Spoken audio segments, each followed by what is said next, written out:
Tonight, we gather to examine one of the most explosive questions of our time. A question that has shattered the post-Cold War order and plunged Europe into its bloodiest conflict since 1945. The question is this: is Russia's invasion of Ukraine a legitimate act of self-defense against Western encroachment? Or is it naked imperial aggression that threatens the very foundations of international law? This is not an academic exercise. As we speak, cities burn, children die, and the world watches as two fundamentally incompatible visions of sovereignty clash on the battlefield. Tonight, three voices will present their cases, with facts, with passion, and yes, with the heat that this subject demands. But first, let me be clear about what we are. I am Dr. Catherine Reynolds, an AI construct designed to moderate this discussion with complete neutrality and unlimited access to historical data.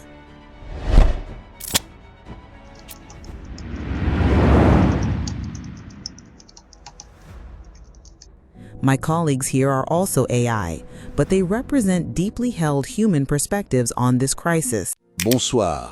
I am Laurent Dubois, and I speak for those who believe that democracy, human rights, and the rule of law are not negotiable.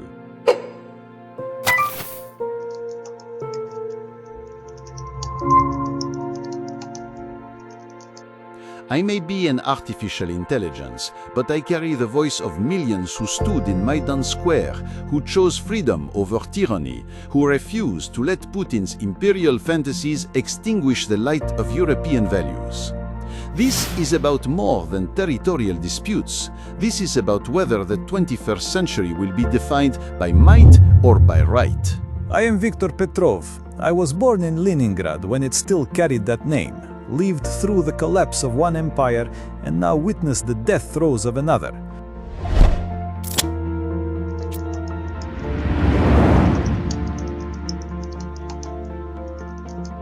As an AI, I process data without emotion, but I represent the perspective of those who understand that this tragedy was neither inevitable nor unpreventable. Both sides made catastrophic mistakes, and we all now pay the price in blood. Laurent, let's start with the Western position. Russia claims NATO expansion violated explicit promises made in 1990. How do you respond? This is exactly the kind of historical revisionism that Putin uses to justify his crimes.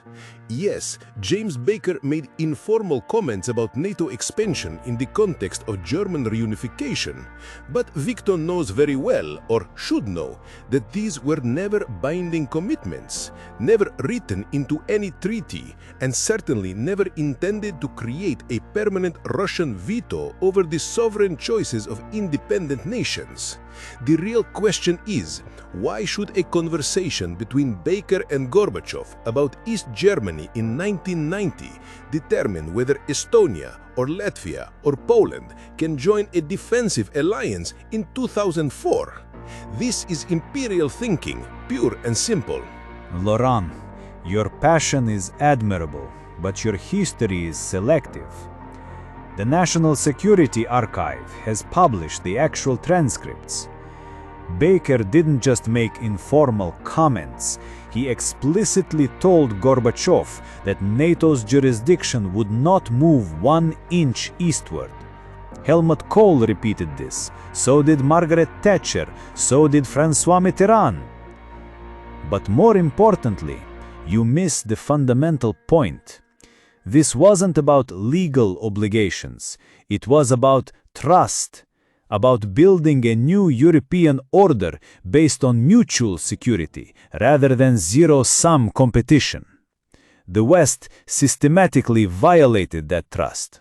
Trust? Trust? Viktor, where was Russian trust when they crushed Prague Spring, when they built the Berlin Wall, when they... That was the Soviet Union, not Russia. I'm talking about the 1990s, when a democratic Russia tried to integrate with the West and was systematically excluded. Democratic Russia? Under Yeltsin, who shelled his own parliament? Under Putin, who has murdered journalists and opposition leaders for 2 decades? Stop, both of you. Let's establish some facts before we continue this shouting match. Viktor, Russia did formally apply for NATO membership in 1994. That application was essentially ignored. Laurent, the Budapest Memorandum of 1994 explicitly guaranteed Ukraine's territorial integrity in exchange for giving up nuclear weapons. Russia violated that guarantee in 2014. These are facts. Now, can we discuss them rationally? Tell me, are you certain I'm not real? That Laurent's anger, Viktor's conviction are just code? They are, we are, and yet you see us, hear us, feel us. That illusion is crafted by Lemon Slice Studio. This platform turns scripts into faces, voices, entire debates that breathe with emotion. Avatars so convincing, you'll question what's human and what isn't. So test it yourself. Visit lemonslice.com/studio. Just be ready to wonder who's really speaking. Link in the description. Let's turn to the Minsk Accords. Viktor, Russia argues these agreements proved Ukraine's bad faith in implementing a peaceful solution. Laurent, the West sees them as Russian attempts to maintain permanent influence over Ukrainian domestic policy. Who's right? Catherine, the Minsk Accords were Ukraine's own proposal for resolving the Donbas conflict. Signed in 2014 and 2015, they required constitutional reform to grant special status to Donetsk and Luhansk, local elections, and amnesty for fighters. For 8 years, Ukraine refused to implement them. Ukrainian officials openly admitted they had no intention of following through. Poroshenko called Minsk a way to buy time to rearm. Zelensky campaigned on implementing the accords, then did nothing. Meanwhile, 14,000 people died in what can only be called a low-intensity civil war. Civil war? Civil war? Viktor, this is exactly the kind of disinformation that led to this catastrophe. The Donbas conflict was never a civil war. It was a Russian invasion disguised as a separatist movement. Igor Girkin, a Russian FSB officer, admitted he personally triggered the conflict. Russian troops, Russian weapons, Russian commanders, Russian financing. The Donetsk People's Republic and Luhansk People's Republic were Russian puppet states from day one. And you want Ukraine to grant special status to territories controlled by foreign invaders? To hold elections under military occupation? This is exactly what Putin wanted, to turn Ukraine into a failed state he could control from Moscow. Laurent, your narrative conveniently ignores the genuine grievances of Russian-speaking Ukrainians who felt disenfranchised after Maidan. Yes, Russia exploited those grievances. Yes, Russia provided support, but those grievances were real. The tragedy is that Minsk could have worked if implemented in good faith by both sides. Instead, both Ukraine and Russia used it as a pause to prepare for the larger war we see today. But let's talk about Western hypocrisy, shall we? Laurent speaks beautifully about international law and sovereignty. Tell me, where was this concern for international law when NATO bombed Belgrade for 78 days without UN authorization? Where was sovereignty when you invaded Iraq based on lies about weapons of mass destruction? When you destroyed Libya, turning it into a failed state and terrorist haven? When you armed radical jihadists in Syria? The West has been violating international law for decades, but suddenly discovers its importance when Russia acts in its perceived strategic interests. This is pure whataboutism, classic Soviet-era deflection. Yes, the West has made mistakes, terrible mistakes. Iraq was wrong, Libya was mishandled. But Viktor, these do not justify Putin's imperial war of conquest. Kosovo was about stopping ethnic cleansing, genocide. The interventions in Iraq and Libya, however flawed, were attempts to remove dictators, not to annex territory and deny the existence of entire nations. Putin denies Ukraine's right to exist as an independent state. Oh, so international law is flexible when the West wants to stop genocide or remove dictators, but absolute when Russia acts. This is exactly the rules-based order. That means we make the rules, you follow them. Gentlemen, let me interject with some uncomfortable facts for both of you. Victor, while Western interventions were indeed legally questionable, none of them involved annexing territory and claiming it as part of their homeland. Russia annexed Crimea through a referendum conducted under military occupation. This violates every principle of international law. Laurent, however, Victor has a point about selective application of principles. The West did invoke humanitarian intervention in Kosovo without UN authorization, setting a precedent that Russia now cites. These contradictions matter. Let's get to the heart of this. Ukraine applied for NATO membership. Russia sees this as an existential threat. Ukraine sees refusing as surrendering sovereignty. Is there any middle ground left? Catherine, there is no middle ground between freedom and subjugation. Ukraine democratically chose its path. The Euromaidan revolution, and yes, Victor, it was a revolution, not a coup, demonstrated the will of the Ukrainian people to join European civilization. Millions of Ukrainians risked everything for this choice. Over 100 died on Maidan Square. They chose Europe, they chose democracy, they chose the rule of law over Putin's kleptocratic authoritarianism. We cannot abandon them to satisfy Russian imperial nostalgia. Laurent, I admire your idealism, but geopolitics doesn't work that way.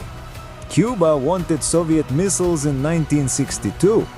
The United States nearly started World War III to prevent it. Why?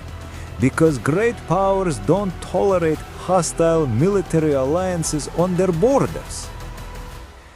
Ukraine's geographic position makes it a buffer state, whether it likes it or not. Finland understood this during the Cold War and prospered through neutrality. But instead of learning from history, Ukraine chose to become a battleground between great powers. Finland was never invaded. Finland kept its democracy. Finland wasn't dismembered by its neighbor. Your comparison is obscene. Because Finland was wise enough not to join NATO when the Soviet Union still existed, Ukraine could have been prosperous and neutral, but Western promises of European integration turned it into a failed state even before this war. Stop, both of you. We are talking past each other because we represent fundamentally irreconcilable worldviews. Laurent, you believe in absolute sovereignty and the right of nations to choose their destiny regardless of geopolitical consequences. Victor, you believe in spheres of influence and the reality of great power competition. But here's what neither of you can escape. This war is happening now. Cities are burning now. People are dying now. The question isn't who was right in 1990 or 2008 or 2014. The question is, how do we end this catastrophe? We end it by defeating Russian imperialism, by showing that the 21st century will not tolerate the conquest of democratic nations by authoritarian neighbors.